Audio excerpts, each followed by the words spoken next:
Bunda dan Ayah. Wah, nggak kerasa ya, Lebaran udah di depan mata, momen kumpul keluarga yang ditunggu-tunggu banget. Pasti seneng ya bisa silaturahmi lagi, tapi di sisi lain, saya tahu pasti ada sedikit rasa cemas, apalagi kalau si kecil masih bayi atau balita.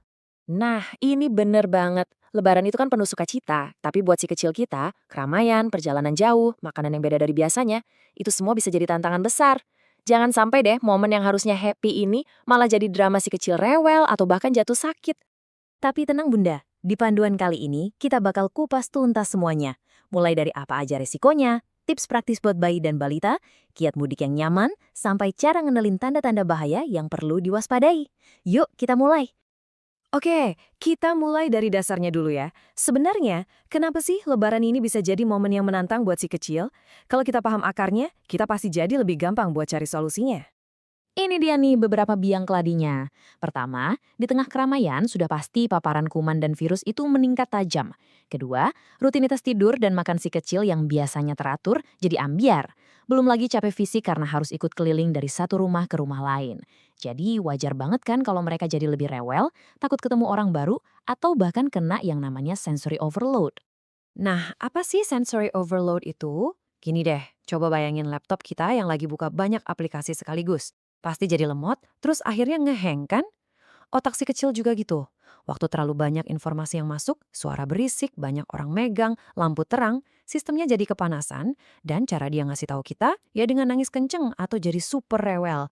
Oke, sekarang kita masuk ke bagian yang paling ditunggu-tunggu. Tips praktisnya. Kita mulai dari kelompok yang paling mungil dan rentan ya, yaitu bayi usia 0 sampai 1 tahun. Pokoknya, di usia ini, kenyamanan dan keamanan mereka itu nomor satu.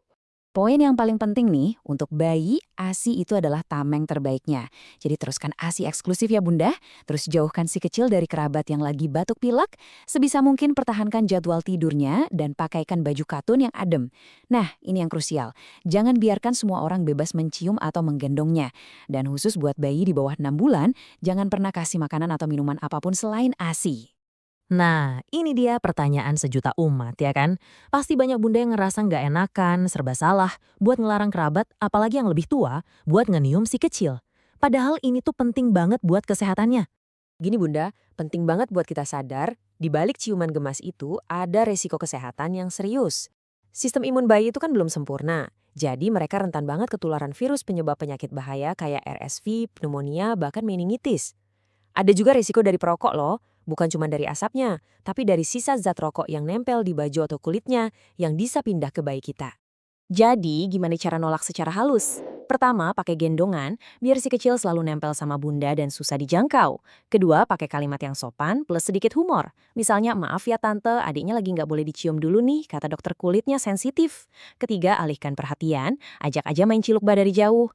Dan yang paling penting, ayah dan bunda harus jadi tim yang solid. Kekompakan itu kuncinya. Oke, dari bayi, sekarang kita geser ke para balita. Usia 1 sampai 5 tahun. Nah, kalau balita, tantangannya beda lagi.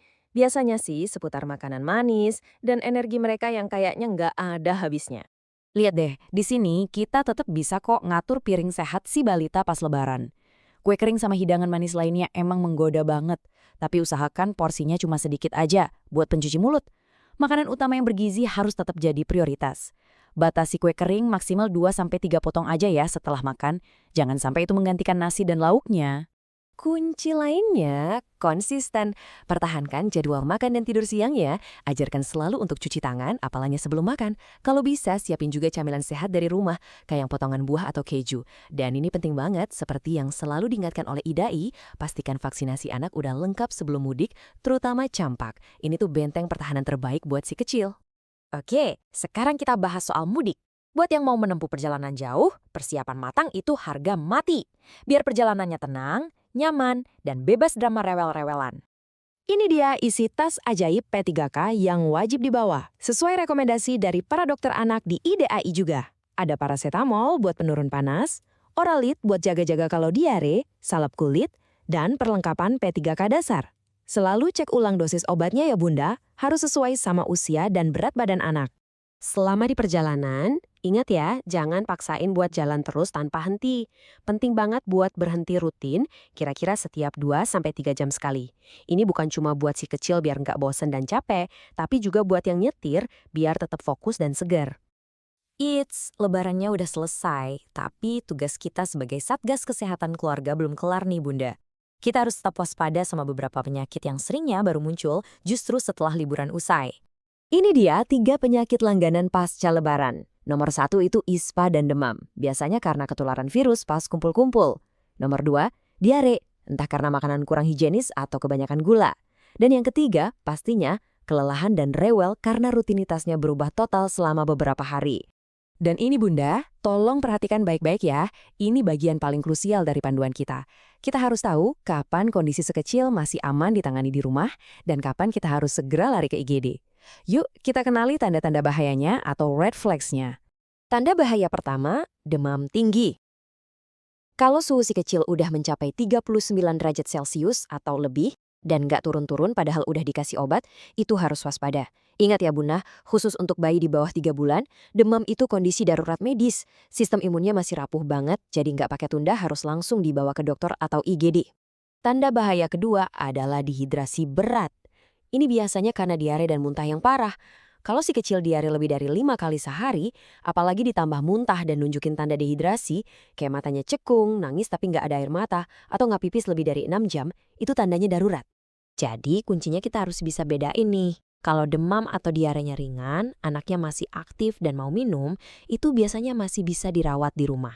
Tapi, kalau demamnya tinggi banget dan lama, ada tanda dehidrasi berat, sesak napas, kejang, atau anaknya lemes banget sampai nggak mau makan atau minum sama sekali, jangan pernah ragu untuk segera ke IGD ya Bunda. Aku tahu kok, persiapan lebaran bareng si kecil itu butuh energi ekstra.